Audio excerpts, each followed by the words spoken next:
Hello mga katumbok! Welcome back po sa Katumbok Tips and Tricks. Yan, ito na po yung favorite request nyo. Sasarguhin natin, uubusin natin yung bola, sinasabi natin kung ano po yung iniisip ko. Okay? Yan, napakaganda nito. Ito yung laging request sa akin, lalo na sa mga beginners. Sana, para may idea kayo kung ano nga ba yung iniisip namin kapag katitira na kami ng planto. Okay? Ito. Mga beginners po, para sa inyo po ito. Pagkasargo, ball in hand, ha? Pag hindi kasi ball in hand, wala. Hindi mauubos yung katumbok. Ayan. Yan. Sarguhin na natin, ha? Yan. Okay, let's say, miscratch po yung kalaban nyo. Miscratch na kunwari. Yan. Ngayon, lalayo ka muna. Titingnan mo kung ano yung magiging problema mo sa layout ng bola. 1, 2, 3, 4, 5, 6, 7, 8. Walang problema, mga katumbok ko. Kasi lahat ng butas, lahat ng bola may butas naman. Ngayon, kailangan ma-perfect mo kaagad yung preparasyon sa dos pa lang. Kasi pag uno pa lang, mali ka na. Yan. Mahirapan ka na ubusin yan. Yan. Lagay natin sa pinakasimple. Ito, pitikin lang natin ito ng konti. Ilalim. Ayan. Yan na yung dos oh.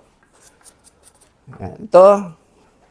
Pitikin na lang din natin ito. Ilalim. Okay. Yan, obligado, magpapa-atras tayo sa 4 kasi yung 5 nandun sa baba. So, palalapitin natin to. Ito yung napaka-importante dyan. Pag dyan mo lang nilagay yan, ay hirapan ka pa niyan. So, ilalapit natin, paatrasin natin to. Iyon. Okay? Yan, ganyan lang mga katumbok.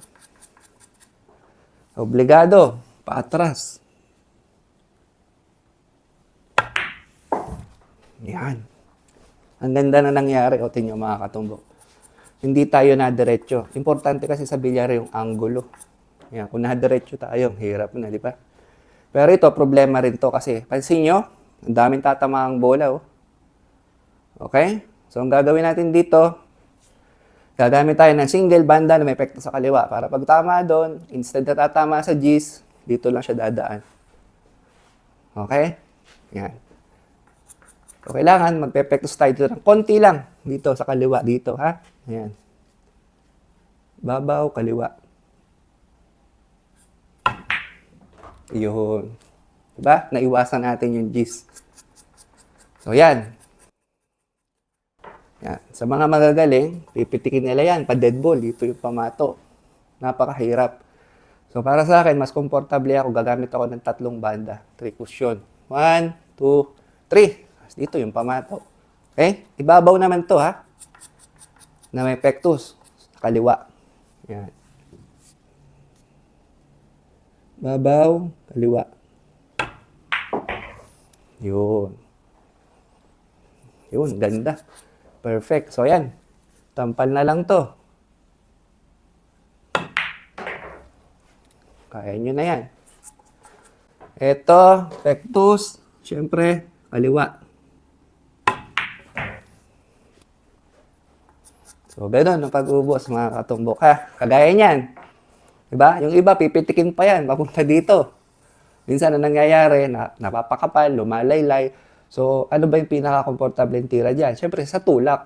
Gagamit na tayo ng banda. Ayan. Ibabaw, kanan. Ano? Nasa inyo yan. Kung saan ka komportable. Pakiramdaman kasi yan. Para sa akin kasi, yun yung pinakamagandang tira. Kaya, ganun yung ginawa ko. Pag last ball na, pitikin mo na yan, mga ganyan. Para mas maganda yung pakiramdam mo, napapasok yan. Okay?